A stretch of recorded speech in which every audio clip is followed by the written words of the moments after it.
করেছ জানে, সন্মুখে গায়ে রেখে তবু করে দাও না স্থান, অপমানে হতে হবে তাহাদের সবার সমান। মনে রাখবে, এই কথাগুলো যখন বলি আমার কণ্ঠ শুকিয়ে যায়।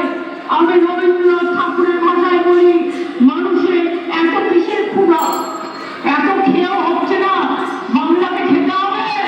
আমি পরিষ্কার বলি, কণ্ঠ আমার রুদ্ধ দিকে বাসি সঙ্গীত হারা অমাবস্যার তারা লুপ্ত করেছে আমার ভুবন দুঃস্বপ্নের তলে।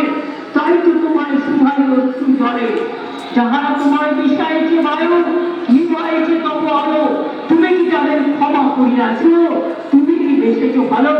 আপনারা কি নিজে থেকে করে স্থান দেবে না দেবে